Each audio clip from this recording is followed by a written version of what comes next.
नमस्कार,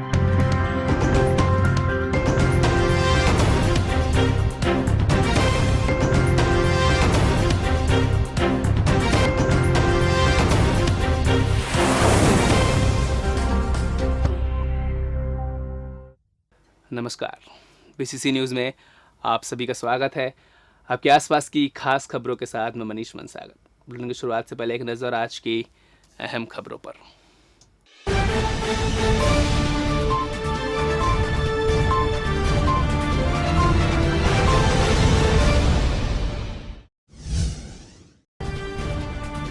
ऑपरेशन राहुल 30 घंटे से जारी, अब रोबोट से बचाने प्रयास।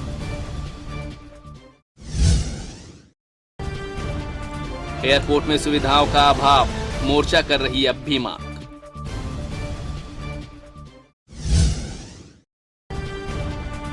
कोरोना के बड़े मामले, फिर से गाइडलाइन जारी।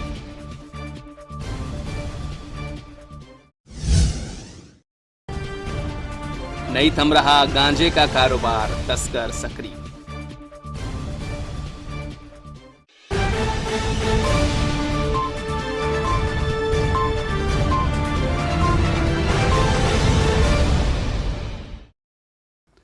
और सुर्खियों के बाद खबरें विस्तार से।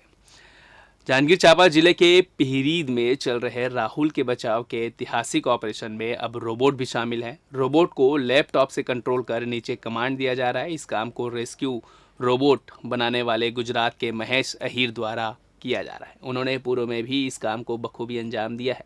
एक पाइप से रोबोट संचालक द्वारा कुछ व्यवस्था बनाई जा रही है ताकि रोबोट का मूवमेंट आसान हो सके।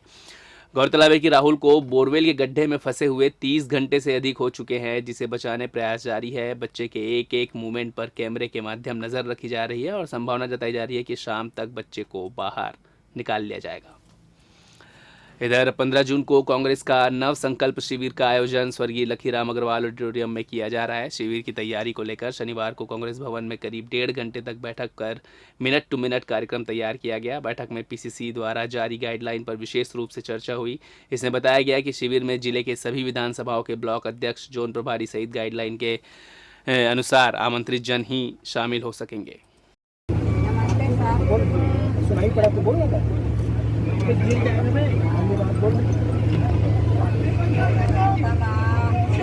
अपने हिसाब से रोबोटिक्स है उसके हिसाब से एनालिसिस कर रही है।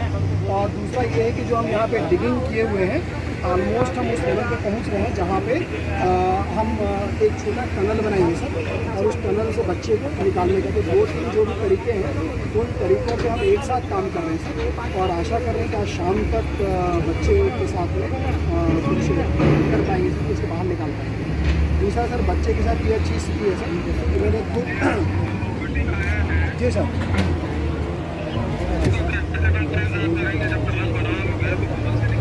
नहीं सर, टनल से नहीं सर, वो उनका जो कैविटी बना हुआ है ट्यूबवेल, उसी को उनका सिस्टम जाता है सर। ये सिस्टम भी बता रहा हूँ सर, ये सिस्टम है। इधर 15 जून को कांग्रेस का नव संकल्प शिविर का आयोजन स्वर्गीय लखीराम अग्रवाल ऑडिटोरियम में किया जा रहा है। शिविर की तैयारी को लेकर शनिवार को कांग्रेस भवन में करीब 1.5 घंटे तक बैठक कर मिनट टू मिनट कार्यक्रम तैयार किया गया। बैठक में पीसीसी द्वारा जारी गाइडलाइन पर विशेष रूप से चर्चा हुई। इसमें बताया गया कि शिविर में जिले के सभी विधानसभाओं के ब्लॉक अध्यक्ष, जोन प्रभारी सहित गाइडलाइन के अनुसार आमंत्रित जन ही शामिल हो सकेंगे। देखिए, कांग्रेस पार्टी में लगातार महंगाई के विरुद्ध और भारतीय जनता पार्टी के कुशासन के विरुद्ध कांग्रेस न केवल जिला स्तरीय बल्कि प्रदेश स्तर में लगातार और राष्ट्रीय स्तर पर सोनिया जी के नेतृत्व में और प्रदेश स्तर में मोहन मरकाम जी के नेतृत्व में आंदोलन होते रहे। इस कड़ी में हम लोगों ने अभी उदयपुर में कांग्रेस का राष्ट्रीय अधिवेशन आयोजित हुआ था। इसमें सोनिया गांधी, राहुल गांधी, प्रियंका गांधी और सभी प्रदेश के जितने प्रदेश अध्यक्ष हैं और जहां पर भी हमारे मुख्यमंत्री हैं, वो सब लोगों ने भाग लिया था। वहां पर 5-6 संकल्प पारित हुए हैं कि पूरे देश में संगठन के ढांचा को किस तरीके से चलाया जाए, उसकी नियमावली क्या होना चाहिए, और एक संकल्प लिया गया है कि कब कब आंदोलन चलना चाहिए। और इसी में पूरे देश में एक साथ 9 अगस्त से 15 अगस्त तक के पद यात्राओं का आयोजन किया जाना है। उसमें मोहन मरकाम जी और भूपेश बघेल जी के नेतृत्व में पूरे प्रदेश में ये आंदोलन चलाया जाएगा और जिले में एक एक विधानसभा में 75 किलोमीटर पद यात्रा करने का निर्णय 7 दिनों के अंदर किया गया है। 7A साइड फुटबॉल की राष्ट्रीय स्पर्धा में हिस्सा ले रहे प्रदेश के टीम के जर्सी का अनावरण महापौर ने किया। गोवा में आगामी 15 से 20 जून के बीच अंडर 17 और 19 की 7A साइड फुटबॉल की राष्ट्रीय स्पर्धा आयोजित होगी। छत्तीसगढ़ की टीम इस स्पर्धा में हिस्सा ले रही है। छत्तीसगढ़ 7A साइड फुटबॉल के महासचिव अजीत पांडे द्वारा बिलासपुर स्थित श्रीराम फुटबॉल अकेडमी में सभी राष्ट्रीय स्पर्धा में हिस्सा ले रहे खिलाड़ियों को किट वितरित किया गया। इस अवसर पर बिलासपुर शहर के महापौर रामशरण यादव मुख्य अतिथि के तौर पर उपस्थित हुए। क्लब द्वारा आयोजित कार्यक्रम में अतिथियों ने सभी खिलाड़ियों और उनके पेरेंट्स की उपस्थिति में जर्सी का अनावरण किया। महापौर ने इस अवसर पर 7A साइड फुटबॉल के महासचिव अजीत पांडे की तारीफ करते हुए कहा कि बच्चों को पढ़ाई के साथ खेलकूद का सही प्रशिक्षण मिलने से बच्चों में खेल भावना के साथ जीवन में सही दिशा में आगे बढ़ने की प्रेरणा मिलती है। इस कार्यक्रम पर श्री पांडे ने सभी उपस्थित अतिथियों का आभार व्यक्त करते हुए राष्ट्रीय स्पर्धा में बेहतर प्रदर्शन की उम्मीद जताई। Sir, Chhattisgarh 7A side football association जो इसका प्रभारी मैं हूँ और इसी बेस पे यहाँ पर पहला नेशनल बच्चे पार्टिसिपेट करने गोवा जा रहे हैं, नेशनल प्रतियोगिता, जिसमें हमारे यहाँ शहर के और पूरे छत्तीसगढ़ से 35 बच्चों का सिलेक्शन किया गया है, जिसके वर्ग 17 और वर्ग 19 के बच्चे इसमें सम्मिलित हैं, अंडर 17 और अंडर 19 के बच्चे। और यहाँ पे देखने इस कार्यक्रम पे अतिथि मौजूद थे महापौर श्री रामशरण यादव जी और फुटबॉल संघ के कई पदाधिकारी गण और हम सब सम्मिलित थे नगरवासी। और इसी उपलक्ष्य पे किट वितरण किया गया था कल। और कितने बच्चों को किट वितरण किया गया? अंडर 17 के 15 बच्चे, अंडर 19 के 15 बच्चों को किट वितरण किया गया। बिलासपुर के चकरभाटा एयरपोर्ट से नियमित उड़ान शुरू होने के मामले में सारा श्रेय मुख्यमंत्री भूपेश बघेल ने लूट लिया है। केंद्र सरकार की भाजपा सरकार और उनका श्रेय सांसद उसका श्रेय लेने में विफल रहे। एक तरह से हवाई सेवा जन संघर्ष समिति के अखंड धरना का भी दबाव रहा, लेकिन इस रस्साकशी के बीच हवाई यात्रियों को एयरपोर्ट पर जो सुविधाएं मिलनी चाहिए वो नहीं मिल रही है। मसलन व्यवस्थित पार्किंग, वाहन, कैटरिंग, यात्री प्रतीक्षालय में मानक स्तर की सुविधाओं का घोर अभाव है, जिसके कारण यात्रियों को भारी असुविधाओं के बीच यात्रा करने की मजबूरी है। एयरपोर्ट पर सुविधाएं विकसित करने के मामले में पीडब्ल्यूडी के कार्यपालन यंत्री गंगेश्वरी सस्पेंड हो चुके हैं। इसके कारण कोई अफसर यहां रायपुर की मंजूरी के बगैर काम में कोई हाथ डालना भी नहीं चाह रहा है। दिक्कत होती है। एक तो वहाँ लेट बात नहीं है, कैंटीन नहीं है, कैंटीन होना बहुत ज़रूरी है। अब क्या है, पैसेंजर भी बढ़ रहे हैं, यात्री भी ज़्यादा हो रहे हैं, तो ज़रूरी है उनको ज़्यादा से ज़्यादा सुविधाएं मिलनी चाहिए। और एक तो 4C का इनको नहीं मिल पा रहा लाइसेंस। जब 4C का लाइसेंस मिल जाएगा तो बड़े बोइंग विमान भी उतरेंगे। टर्मिनल बनाया जाना जरूरी है, टर्मिनल नहीं बना है, यात्री वहाँ बैठ नहीं पाते। दो अगर एक साथ विमान आ जाए तो कहाँ बैठेंगे ये पता नहीं लग पा रहा है। और दूसरा चीज़ है कि इसका जो रनवे का विस्तार मतलब इतना कम है, 1500 मीटर है, उसको कम से कम 2300-2800 मीटर करना चाहिए, तो बड़े बोइंग विमान उतरेंगे। सेना से ज़मीन वापस नहीं मिल रही है, तो सेना अगर जल्दी से ज़मीन दे दे और कहीं दूसरे जगह राज्य शासन ज़मीन उनको दे दे तो ये हो सकता है जल्दी इसका निराकरण हो जाए, ऐसा मैं मान रहा हूँ। और एक तो सुविधाएं मतलब हो नहीं रही, सुविधाएं देना बहुत ज़रूरी है। क्या है, वहाँ लेट बात, कैंटीन, खान पान के लिए टैक्सी सुविधा नहीं है, ये सब देना बहुत ज़रूरी है वहाँ। एक छोटे से ब्रेक के बाद जल्द हाजिर होते हैं कुछ और खबरों के साथ, आप बने रहें। पिछले 17 वर्षों से रियल एस्टेट के क्षेत्र में दे रहे हैं अपनी सेवाएं और लगातार शहर की जनता को एक नई लिविंग लाइफस्टाइल। अपने कार्यों एवं सेवाओं के माध्यम से लाखों लोगों की उम्मीदों को दिया है आकार, इसलिए जिले में ही नहीं पूरे प्रदेश में इनकी पहचान है बरकरार। आपके सपनों के घर को हकीकत में बदल कर है दिखाना, इसलिए आपके लिए लेकर आए हैं भाटी आशिया।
और ब्रेक के बाद स्वागत है आपका।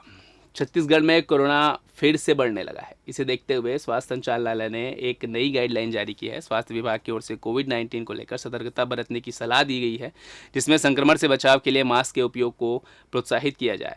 भीड़ वाले स्थानों पर, सार्वजनिक सामग्री, कम हवादार वाले स्थानों पर मास्क पहनने के लिए लोगों को विशेष रूप से प्रेरित किया जाए। सभी पात्र लोगों को कोविड-19 टीकाकरण की प्रिकॉशन डोज दी जानी है, इसका विशेष प्रयास किया जाए। स्थानीय स्तर पर आवश्यकता अनुसार अतिरिक्त कोविड-19 टीकाकरण केंद्र स्थापित किए जाएं, जिससे लोगों को आसानी से प्रिकॉशन डोज मिल सके। अस्पतालों की ओपीडी और आईपीडी में आने वाले मरीजों में भी लक्षण के अनुसार उनकी कोविड-19 जांच शुरू की जाए। डायरिया इत्यादि के साथ भर्ती होने वाले मरीजों की भी कोविड-19 जांच की जानी है। कोविड-19 संक्रमण से बचाव के लिए फिजिकल डिस्टेंसिंग का महत्व आम जनता को फिर से बताएं, साथ ही भीड़ वाले स्थानों पर कम जाएं। स्वास्थ्य विभाग की ओर से अस्पतालों में कोविड-19 की तैयारियों को लेकर भी निर्देश दिए गए हैं। इधर मस्तूरी थाना अंतर्गत मल्हार चौकी क्षेत्र कुटेला निवासी 3 ग्रामीण सड़क दुर्घटना के शिकार हो गए, जिसमें एक युवक की मौत हो गई, वहीं 2 युवक घायल हो गए। मिली जानकारी के अनुसार ग्राम कुटेला निवासी अजय जांगड़े उम्र 29 वर्ष अपने साथी उबारन मनहरे और कन्हैया धृतलहरे के साथ काम से तीनों मल्हार जा रहे थे, जो ग्राम डगनिया मोड़ शांतिनगर के पास पहुंचे थे कि अजय जांगड़े अपने मोटरसाइकिल क्रमांक CG12 7998 को तेज लापरवाही पूर्वक चलाकर नियंत्रित होकर रोड के पास रखे ईंट के ढेर में जा घुसे, जिससे अजय जांगड़े को गंभीर चोटें आने से मौके पर ही उसकी मौत हो गई।